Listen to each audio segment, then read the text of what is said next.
The acid bath murders, John Haigh's killing spree in 1940s Britain. The smell hit the workshop first, sweet, chemical, wrong. Detective Inspector Albert Webb stood in the doorway of the basement at 79 Leopold Road, Crawley, Sussex, watching his breath cloud in the February cold. The space was narrow, cluttered with industrial debris, welding equipment, rubber aprons, glass containers stacked against brick walls. But it was the 45-gallon drum in the corner that held his attention. He circled it slowly. The lid sat askew. Inside, a thick sludge caught the overhead light, viscous, dark, moving slightly as if still working through something it hadn't finished breaking down. "Don't touch it," the forensic officer said from behind him. Webb hadn't planned to. The sludge wasn't oil. It wasn't paint thinner or industrial waste. It was dissolving something organic, something that had once been warm and breathing and capable of making choices. On the workbench beside the drum sat a stirrup pump, rubber gloves still stiff with residue, a gas mask hanging from a nail, and pristine, almost mocking in their cleanliness, a perfect set of dentures. Webb picked them up carefully. They were small, feminine, the kind an elderly woman might wear to Sunday lunch at a hotel dining room. "How much of a person can you think you can erase?" he said quietly, "before they stop existing?" The question hung in the air like the chemical smell. No one answered. Somewhere in London, in a well-appointed hotel room at Onslow Court, a man named George Haigh was sleeping soundly, well-dressed, well-spoken, no history of violence, no reason for suspicion. Except that 9 people had reported missing over 5 years. No bodies, no evidence, no leads. And every single one of them had known John Haigh. They said you can't convict without a body. He believed them. He was almost right. When police arrested Haigh on February 28, 1949, they had no corpse, no murder weapon that mattered, and barely enough physical evidence to justify the charges. What they had was a missing woman named Olive Durand-Deacon, a hotel resident's suspicion, and a workshop that smelled like death processed through chemistry. What they didn't know, not yet, was that Haigh had kept meticulous records. Invoices for sulphuric acid dated and filed, receipts for rubber gloves, protective equipment, workshop rent, expense logs documenting the cost of dissolving human beings as if it were a business venture requiring proper accounting. Because to John Haigh, it was. But what made Detective Webb dig deeper wasn't the evidence. It was the smile. The way Haigh sat across from him in the interrogation room, legs crossed, perfectly calm, and said, "Mrs. Durand-Deacon? Yes, lovely woman. I dropped her at the Army and Navy stores. Haven't seen her since." Too polished, too rehearsed, too much like a man who'd told this story before and watched it work. And that's when Webb began to wonder, how many times had this worked before? If you think this is just another serial killer story, you're wrong. This is about a man who turned murder into chemistry and almost got away with it because people refused to believe what was possible. Subscribe now, because what comes next will show you how close evil came to being called genius. George Haigh was born on July 24, 1909, in Stamford, Lincolnshire, into a world soaked in religious severity. His parents were devoted members of the Plymouth Brethren, a fundamentalist Christian sect that forbade nearly everything the outside world considered normal. No dancing, no drinking, no cinema, no socializing outside the faith, no pleasure that couldn't be justified through scripture. His childhood home had a high fence around it, not to keep others out, to keep the world's sin from seeping in. Inside that fence, young John learned to perform perfection, to say the right prayers, to present a face of devotion that pleased his parents and kept their scrutiny at bay. Outside that fence, he learned something else, that normal people lived with joy, spontaneity, freedom. The contradiction didn't break him. It taught him that there were two worlds, the performance and the truth, and that success meant mastering the performance while hiding the truth completely. By his 20s, Haigh had discovered two things about himself. He was exceptionally good at lying. and he enjoyed the wealth that came from other people's trust far more than any honest work could provide. Fraud, forgery, selling cars he didn't own, small-time schemes that earned him short prison sentences throughout the 1930s. Nothing violent, not yet. But prison taught him something valuable. People are predictable, lonely people even more so. And in 1944, freshly released and nearly penniless, Haigh began to look at wealth not as something to steal, but as something to inherit. By the time the war ended, John Haigh was living at the Onslow Court Hotel in South Kensington, respectable address. He paid his rent on time, was polite to staff, held doors for women. He told people he was an engineer, an inventor working on patents for post-war industrial applications. He rented workshop space. He tinkered with machinery. He talked eloquently about the future of manufacturing. People believed him because he believed himself. But his real work was studying people. Wealthy widows who sat alone at breakfast, elderly couples with property portfolios and no children to inherit. Anyone whose disappearance might be explained away as relocation or voluntary withdrawal from society. In September 1944, Haigh reconnected with an old acquaintance, William McSwan, a young man from a wealthy family who owned amusement arcades in London. Over drinks, McSwan mentioned family properties, investments, no siblings, no wife or children. Haigh heard opportunity. One conversation changed everything. Haigh invited McSwan to a basement workshop he'd rented at 79 Gloucester Road, told him he wanted to show him a business opportunity. McSwan arrived on September 9, 1944, curious and trusting. Haigh struck him on the head with a blunt object and watched him crumple to the concrete floor. There was no hesitation, no moral wrestling, just the clean efficiency of a man solving a problem. Then came the experiment. Haigh had read about sulphuric acid during his time working with engineering patents. He knew it dissolved organic matter. He knew it was available, legal to purchase in bulk, and left minimal residue. He filled a 45-gallon drum with concentrated sulphuric acid, submerged McSwan's body, and waited. It took 2 days. The acid worked slowly, eating through tissue, bone, clothing, identity. What remained was a thick, greasy sludge that could be poured down a drain or buried without raising suspicion. And when it was done, Haigh stood in that basement and realized something intoxicating. If there's no body, there's no murder. He'd misunderstood the legal principle of corpus delicti, the body of the crime, to mean that without a physical corpse, murder couldn't be proven. That misunderstanding would define the next 5 years and cost 9 people their lives. Haigh forged McSwan's signature, sold his assets, told McSwan's parents, Donald and Amy, that their son had gone into hiding to avoid military conscription. They believed him, until Haigh decided he wanted the rest of the family's wealth. In July 1945, he invited Donald and Amy McSwan to the same basement, told them he'd arranged a secret meeting with their son. They arrived hopeful. Haigh killed them both, dissolved them, took everything they owned. 3 people erased, and not a single neighbor questioned their absence because Haigh had created a narrative that made sense. He lived off the McSwan money for nearly 3 years. And when it ran out, he simply found new targets. The pattern was elegant in its simplicity.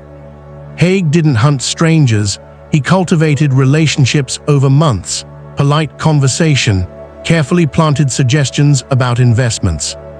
By the time he invited someone to his workshop, they trusted him completely. In 1948, he met Dr. Archibald Henderson and his wife, Rosalie. The Hendersons were wealthy, recently retired, looking to invest in new opportunities.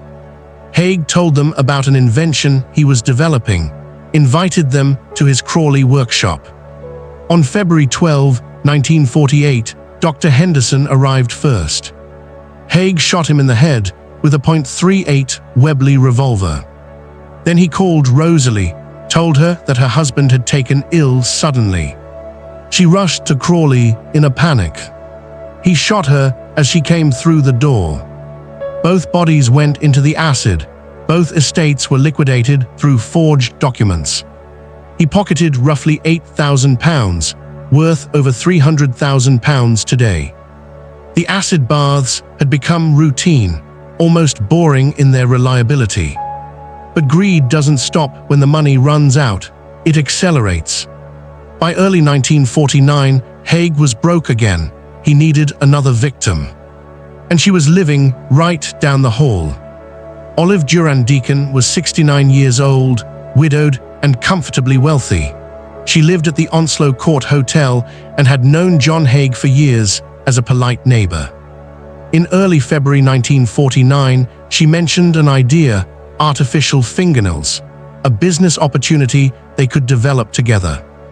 Haigh's eyes lit up, not because of the idea, because Olive was perfect. Over 2 weeks, Haigh fed that enthusiasm, mentioned prototype work at his Crawley workshop, suggested she visit. On February 18, 1949, he drove her to 79 Leopold Road. She walked into the workshop excited, talking about marketing strategies. Haigh let her talk, then he shot her in the back of the head. He stripped her jewelry, removed her Persian lamb coat, and put her body in the drum. While she dissolved, he drove her coat to a dry cleaner and sold her jewelry in London. The mistake wasn't the murder. The mistake was thinking no one would notice she was gone. Olive's friend, Constance Lane, reported her missing on February 19, less than 24 hours after she'd disappeared. That had never happened before. When detectives interviewed hotel residents, Haigh volunteered information, said he'd driven Mrs. Durand-Deacon to the Army and Navy stores and dropped her off. But Constance Lane didn't believe it. She pushed the police to investigate further. Detective Inspector Webb listened and started digging. He ran Haigh's background: 3 fraud convictions, multiple prison sentences, currently living beyond any visible means. And when Webb checked with jewelers, he found Olive's jewelry. That was enough for a warrant. On February 28, 1949, police searched Haigh's workshop. They found the drum. The sludge inside was still warm. Nearby, a stirrup pump, rubber gloves, a gas mask, protective apron, and receipts for 40 gallons of sulphuric acid. And in the yard, forensic officers found 3 gallstones, bone fragments, and part of an acrylic denture. Human remains. Haigh thought acid erased everything. He forgot that bodies leave ghosts. Most people would scroll past this: another old case, another dead monster. But here's what they don't tell you: Haigh's victims were dismissed as missing for years because they were elderly, quiet, easy to forget. That's exactly how he kept killing. Don't be one of the people who looks away when something feels wrong. Subscribe, because the stories that make us uncomfortable are the ones that teach us to see danger before it's too late. When they arrested him, Haigh didn't resist. He sat in the interrogation room, legs crossed, perfectly composed, and smiled. "How can you prove murder," he said, "if you have no body?" Webb stared at him. "We have enough." Haigh leaned back. "Do you?" And then, perhaps out of arrogance, perhaps out of genuine belief that the law couldn't touch him, Haigh began to talk. He confessed to 9 murders. William McSwan, Donald and Amy McSwan, Dr. Archibald Henderson and Rosalie, 3 others he named vaguely, and Olive Durand-Deacon. He described the process like a science experiment: the temperature of the acid, the time required, roughly 48 hours for soft tissue, how he tested different concentrations, refined his technique. "It's not unpleasant," he explained, "just chemistry." Then he claimed he drank his victims' blood before dissolving them, said he had religious nightmares demanding blood sacrifice. The police didn't believe the vampire claims. The timing was too convenient. He was setting up an insanity defense. But what disturbed investigators most was the documentation. Haigh had kept detailed expense logs of every purchase related to the murders. Acid costs by date, workshop rent, rubber gloves, even mileage logs. He'd documented his crimes like a shopkeeper tracking inventory. Because he genuinely believed he'd never be caught. He thought the law required a full corpse to prove murder. He was wrong. Corpus delicti doesn't mean a physical body. It means proof that a crime occurred and proof that the defendant caused it. Between the gallstones, bone fragments, Olive's jewelry in Haigh's possession, witness testimony, and his confession, the prosecution had more than enough. The trial began on July 18, 1949, at Lewis Assizes. Haigh's defense was insanity. His lawyers argued that vampire delusions and religious mania pointed to a fractured mind, incapable of understanding right from wrong. But the prosecution countered with the receipts.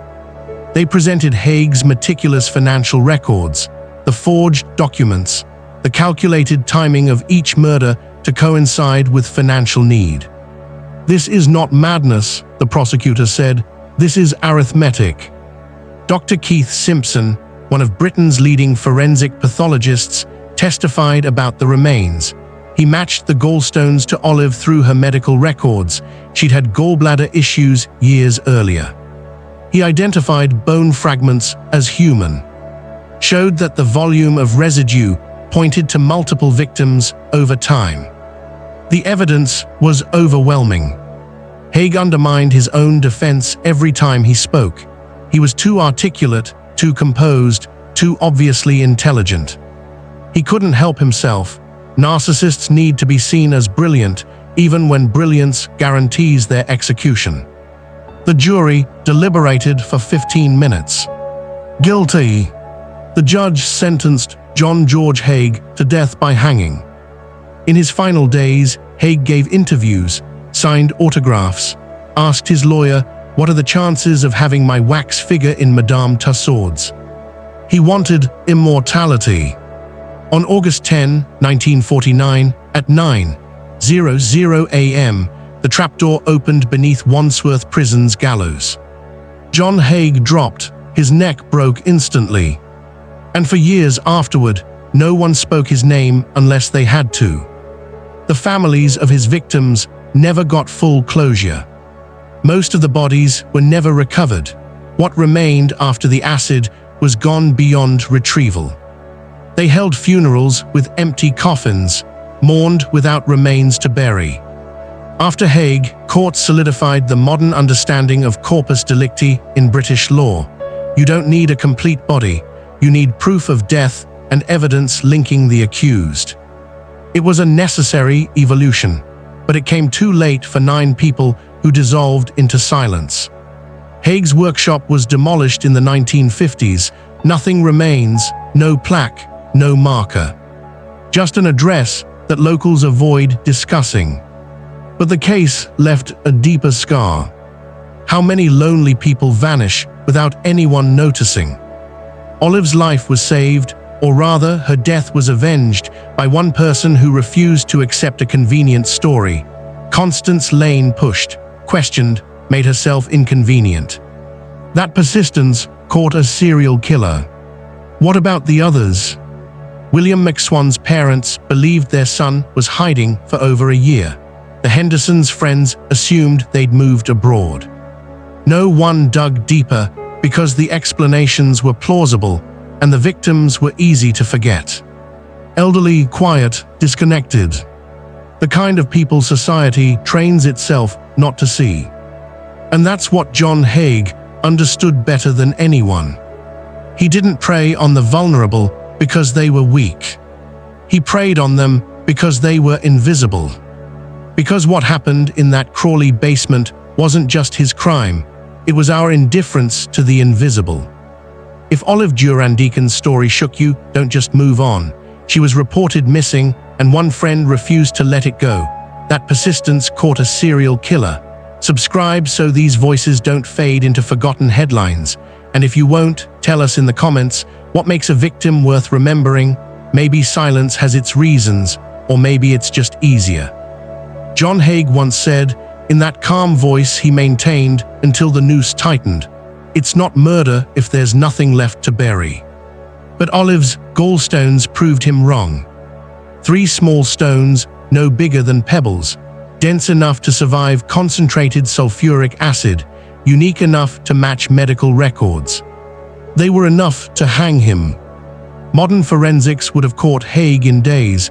DNA analysis, trace evidence, digital records, surveillance cameras. In 2025, his methodology would be laughably crude.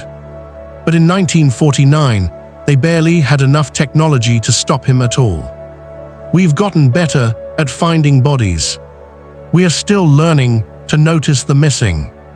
The people who disappear aren't always dragged away screaming. Sometimes they're driven to a basement by someone they trust. Sometimes they vanish in daylight because no one thinks to ask where they went. Haigh's final victim count remains disputed. He confessed to 9, named them, provided details. But some investigators believed there were more, earlier experiments before he perfected his method. In his last interview, a journalist asked if there had been others before William McSwan. Haigh smiled. "Does it matter?" he said. "You'll never know for certain." He paused. "The acid destroys everything eventually. Flesh, bone, evidence, certainty." The journalist pressed, "But were there others?" "I conducted several experiments before 1944. Some were more successful than others.